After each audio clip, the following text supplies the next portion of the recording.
उस डायन का साया। ये कहानी मुझे मेरी माँ ने सुनाई थी। मेरी माँ एक छोटे से शहर से संबंध रखती हैं और ऐसा माना जाता है कि उस गांव में कुछ बुरी शक्तियां भी वास करती हैं। ऐसी ही एक बुरी आत्मा से सामना हुआ मेरे नाना जी का। वह चुड़ैल थी, खुले बालों और सफेद भयानक चेहरे वाली चुड़ैल। मरने के बाद भी जिंदा है वो। ठंड का समय था, शहर में घना कोहरा छाया हुआ था। मेरे नाना एक बड़े अधिकारी थे। रोज की तरह उस दिन जब मेरे नाना अपना काम खत्म कर दफ्तर से घर की ओर जाने लगे तो रास्ते में पड़ने वाले बाजार से वो कुछ सामान लेने के लिए रुके। उनके बाकी साथी आगे चले गए और वो पीछे छूट गए। मेरा पति मेरे बच्चों का बाप नहीं है। सामान लेते लेते उन्हें टाइम का पता ही नहीं चला और जब नानाजी ने अपनी घड़ी देखी तो टाइम देखकर उन्हें लगा कि आज घर पहुंचने में बहुत देर हो जाएगी। उन्होंने सोचा जंगल के रास्ते अगर जाऊं तो जल्दी पहुंच जाऊंगा, इसलिए उन्होंने जंगल की ओर गाड़ी घुमा ली। काफी अंधेरा हो गया था। नानाजी तेज गति के साथ गाड़ी चला रहे थे लेकिन उनकी गाड़ी के आगे एक औरत आ गई। उन्हें झटके से ब्रेक मारनी पड़ी। जो औरत गाड़ी के सामने आई थी वह तेज तेज रो रही थी। नानाजी को लगा कि वह जरूर किसी मजदूर की पत्नी होगी जो रास्ता भटक गई है। रास्ता सुनसान था इसीलिए उन्होंने सोचा कि इस महिला की मदद की जाए। उन्होंने उस औरत से पूछा कि वो यहाँ अकेले क्या कर रही है। उसने कोई जवाब नहीं दिया और जोर जोर से रोने लगी। ऐसा लग रहा था मानो सारा जंगल उसकी आवाज से गूंज रहा हो। नानाजी ने पूछा कि उसका घर कहाँ है, तो भी वह कुछ ना बोली। उसके ऊपर आत्मा का पहरा था। नानाजी ने उसे बोला कि तुम मेरे साथ मेरे घर चलो, सुबह तुम्हें तुम्हारे घर छोड़ दूंगा। वह नानाजी के साथ चलने के लिए तैयार हो गई और गाड़ी के पीछे वाली सीट पर बैठ गई।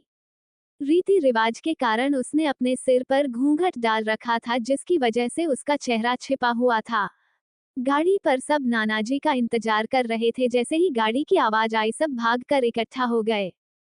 फिर उसे हर रात वो चीख सुनाई देने लगी। जब उस महिला के बारे में घर में पूछा गया तो नानाजी ने सारी कहानी बताई। नानाजी ने कहा आज खाना यही बना देगी। लेकिन मेरी माँ को उस महिला पर शक हो गया। उन्हें लगा कि यह कोई चोर है जो घर का सामान चुराकर भाग जाएगी। माँ ने उसे रसोई में जाकर खाना बनाने को कहा। वह बिना कोई जवाब दिए वहां से चली गई।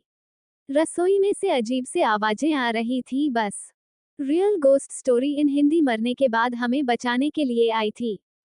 रसोई में सारा सामान रखवा कर मेरी माँ ने उसे कहा कि सब भूखे हैं इसीलिए जल्दी खाना बना दे। उसे रसोई में भेज तो दिया लेकिन माँ का मन अभी भी शांत नहीं हुआ। 10 मिनट बाद माँ रसोई में पहुंची तो देखा अभी वह थैले में से मछलियां निकाल ही रही थी। ये देखकर माँ को गुस्सा आ गया। उन्होंने उसे बोला कि अभी तक तुमने खाना बनाना शुरू नहीं किया, कब बनेगा और कब हम खाएंगे। उस महिला का चेहरा अभी भी ढका हुआ था इसलिए किसी ने उसका चेहरा नहीं देखा था। माँ उसका चेहरा देखने की कोशिश करती रही लेकिन उन्हें उसकी झलक भी दिखाई नहीं दी। माँ ने कहा कोई जरूरत हो तो बुला लेना, लेकिन फिर भी वो कुछ नहीं बोली। उन्हें लगा कि शायद अनजान लोगों से डर रही होगी। माँ रसोई से चली गई लेकिन जब 10 मिनट बाद वह फिर वापस आई तो रसोई का दृश्य देखकर माँ डर गई। उनके पैर जैसे वहीं जम गए। उनके गले की आवाज नहीं निकल रही थी। कब्रिस्तान में लगी वो शर्त। उन्होंने देखा वह औरत रसोई के स्लेब पर बैठकर कच्ची मछलियां खा रही है। सारी रसोई में हड्डियां और मांस के टुकड़े बिखरे पड़े हैं। उसके सिर का घूंघट भी उतरा हुआ था। उसका चेहरा बेहद खौफनाक था। बाल बहुत बड़े और नाखून एकदम काले। वो मछलियां खाने में मगन थी इसलिए उसका ध्यान माँ पर नहीं गया। माँ भी चिल्लाई नहीं कि कहीं वह और ज्यादा खतरनाक न हो जाए। माँ ने एक थाल उठाया और वह चूल्हे में से जलता हुआ कोयला उठाकर उसकी तरफ दौड़ी। उसे आज भी वह औरत दिखाई देती है। कोयला उस चुड़ैल पर फेंक दिया। आग की जलन की वजह से वह डायन तेज तेज आवाजें निकालने लगी। उसकी आवाज सुनकर सारा घर इकट्ठा हो गया। उसे आग दिखाकर घर से बाहर निकाला गया।